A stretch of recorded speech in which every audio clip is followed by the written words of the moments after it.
नमस्कार दोस्तों, मालवा का किसान चैनल में आपका हार्दिक स्वागत है।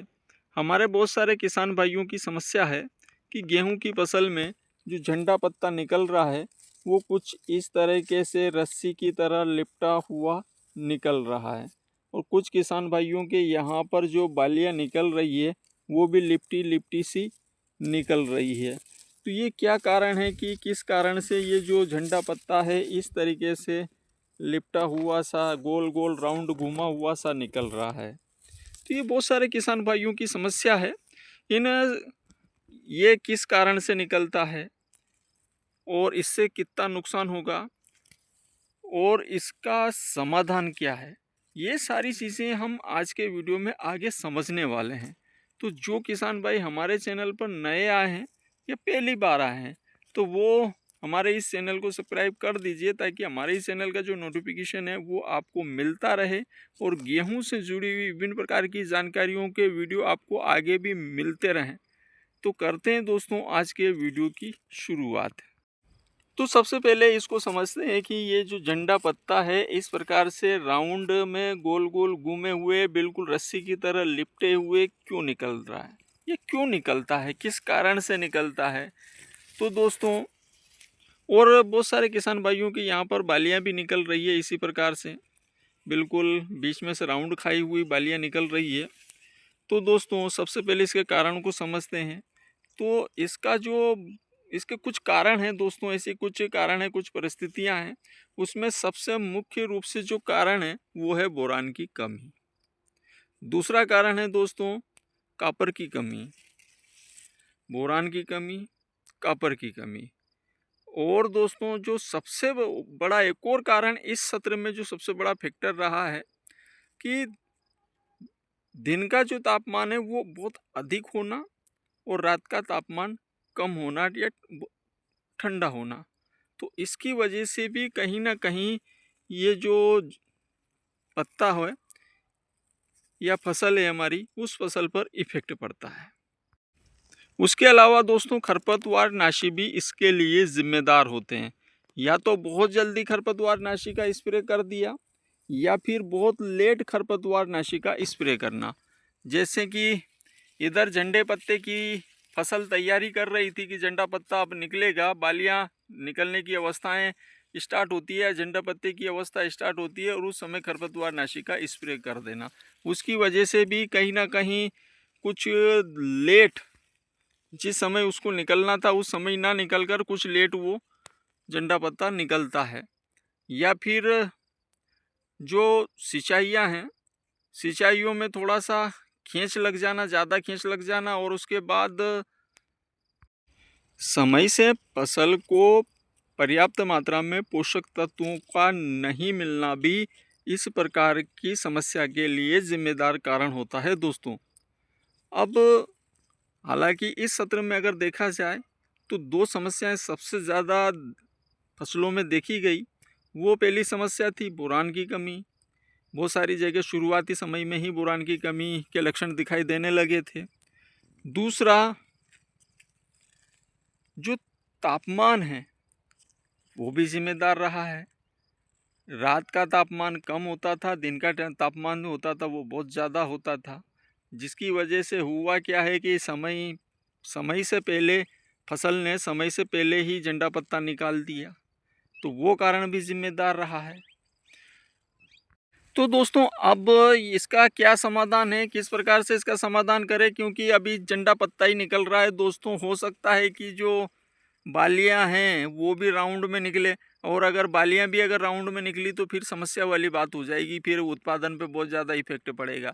ये झंडा पत्ता गोल गोल राउंड में निकल गया वहाँ तक ठीक था, लेकिन बालियां अगर गोल गोल राउंड में निकली तो फिर वो बालियां ठीक नहीं निकलेगी, वो बालियां अपनी मूल अवस्था में नहीं रहेगी, उसमें दानों की संख्या काफ़ी कम बैठेगी और उसके जो बहुत सारे दाने हैं वो खाली जाएंगे, मतलब वो बाली आधी से ज़्यादा खाली जाएगी। तो ऐसी स्थिति में हमारे उत्पादन पर बहुत ज़्यादा फर्क पड़ने वाला है। तो ऐसी स्थिति में हमें क्या लेना चाहिए, क्या करना चाहिए। तो देखिए दोस्तों अब तापमान में तो सुधार हो गया है, तो काफ़ी हद तक वो तापमान वाली समस्या तो रही नहीं है। दिन का टेम्परेचर भी अब कम हो चुका है, रात का तो चलो पहले से ही ठीक है, कम था, तो रात का दिन का टेम्परेचर दोनों कम हो गया, तो अभी जो तापमान चल रहा है वो गेहूं की फसल के अनुरूप ही चल रहा है। तो ये समस्या तो रही नहीं है। अब दूसरी समस्या थी पोषक तत्वों की, और पोषक तत्वों में बोरान, कॉपर। तो इसके लिए दोस्तों हम ले सकते हैं जो कोम्बी 2 के नाम से सूक्ष्म पोषक तत्वों का मिक्सचर आता है दोस्तों। उसके अंदर आपको बोरान भी मिल जाएगा, जिंक भी मिल जाएगा, कॉपर भी मिल जाएगा, और उसके अलावा भी और कोई दूसरा सूक्ष्म पोषक तत्वों का जो मिक्सचर आता है जिसके अंदर आपको बोरान मिल जाए। और अगर बोरान अगर आप अलग से लेना चाहें तो दूसरे जो सूक्ष्म पोषक तत्व जिसमें कॉपर है, जिंक है, ऐसे जो सूक्ष्म पोषक तत्व है वो आपको अगर उसमें मिल जाए तो एक वो ले लो सूक्ष्म पोषक तत्वों का मिक्सचर, और एक ले लो आप NPK 5234। हाँ, लेकिन अगर आप सूक्ष्म पोषक तत्वों का जो मिक्सचर ले रहे हैं तो अगर उसको आप चेक कीजिए कि उसके अंदर अगर आपका जो फास्फोरस और पोटाश के तत्व भी अगर उसके अंदर हैं तो फिर आप NPK 5234 ना लें। और अगर उसके अंदर NPK के अंदर जो फास्फोरस और पोटाश होता है अगर वो तत्व उसके अंदर नहीं है तो वो आप ले सकते हैं। मतलब वो लेना ही है, उसके साथ में आपको NPK 5234 लेना है। तो ये आप देख कर जो दोनों जो आपके हैं उनको आप देख कर के किसके अंदर कौन सा तत्व है उसी अनुरूप आप उनका चयन करें। हमारे बहुत सारे किसान भाई मेजर सोल डालते हैं तो उसके अंदर, और हमारे बहुत सारे किसान भाई कोम्बी 2 डालते हैं, है ना। तो अगर कोम्बी 2 अगर आप ले रहे हैं तो उसके साथ NPK 5234 ले सकते हैं। लेकिन अगर आप मेजर सोल ले रहे हैं तो मेजर सोल के अंदर शायद फास्फोरस और पोटाश वाले तत्व भी हैं, तो फिर वहाँ पर आप ये वाला ना लें, है ना। और अगर आपने जो सूक्ष्म पोषक तत्वों का मिक्सचर लिया है अगर उसके अंदर बोरान नहीं है तो आप फिर बोरान अलग से ऐड करें, क्योंकि बोरान इसके लिए सबसे मुख्य तत्व है दोस्तों। तो अगर सूक्ष्म पोषक तत्वों का मिक्सचर लिया आपने और उसके अंदर अगर बोरान नहीं है तो बोरान अलग से आप इसमें ऐड कर सकते हैं।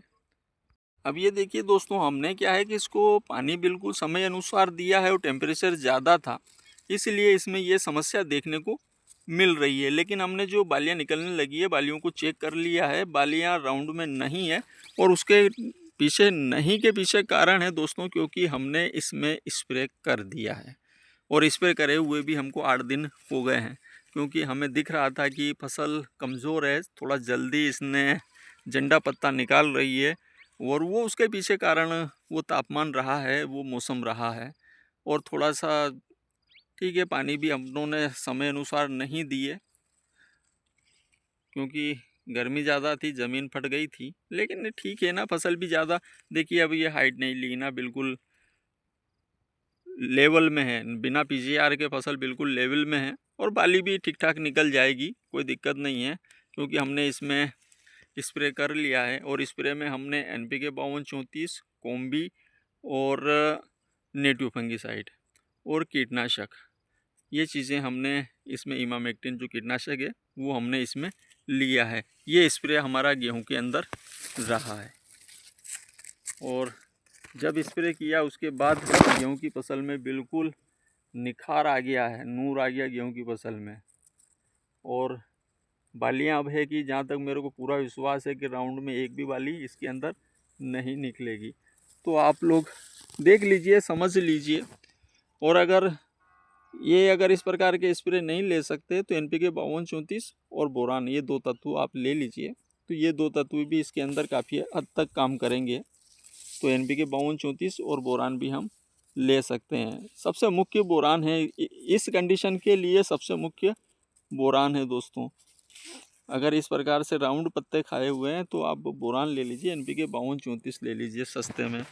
और अगर दूसरे तत्वों की कमी रही तो फिर बात की बात है दोस्तों। तो इसीलिए हम कह रहे हैं कि या तो आप कोम्बी ले लीजिए, मतलब कोम्बी 2, और NPK 5234 ले लीजिए, और एक अपना कीटनाशक ले लीजिए अगर ज़रूरत हो कीटनाशक फंगिसाइड की, और ज़रूरत नहीं हो तो कोई बात नहीं है। लेकिन यहाँ पर फसल को सूक्ष्म पोषक तत्वों की ज़रूरत है दोस्तों। तो दोस्तों, अगर आपको वीडियो अच्छा लगा हो, जानकारी अच्छी लगी हो तो वीडियो को लाइक करें, कमेंट करें, और वीडियो को ज़्यादा से ज़्यादा किसानों तक शेयर करें, ताकि ज़्यादा से ज़्यादा किसानों तक ये जानकारी पहुँचे। क्योंकि रेगुलर हमारे कुछ किसान भाइयों के रेगुलर इस सब्जेक्ट के ऊपर कमेंट आ रहे थे कि झंडा पत्ता राउंड में गोल गोल निकल रहा है, क्या करें, इससे हमारे उत्पादन पर फर्क पड़ेगा। तो दोस्तों ज़्यादा विशेष घबराने वाली बात नहीं है। अगर आप इस अवस्था में अगर इसको बोरान दे देते हैं तो कोई दिक्कत नहीं है। आपकी बोरान और NPK 52-34 दे देते हैं तो आपकी फसल में ये समस्या काफ़ी हद तक सही हो जाएगी। सही क्या है, मतलब अब पत्ता तो ये राउंड के बाद गोल गोल घूमने के बाद ये निकल गया, उसके बाद इसकी जो बाली है वो राउंड में नहीं आना चाहिए। अगर वो राउंड में आ गई तो फिर उत्पादन पर फर्क पड़ेगा, पत्ते उत्ते से कोई फर्क नहीं पड़ रहा है। ठीक है दोस्तों, तो वीडियो को ज़रूर शेयर करें।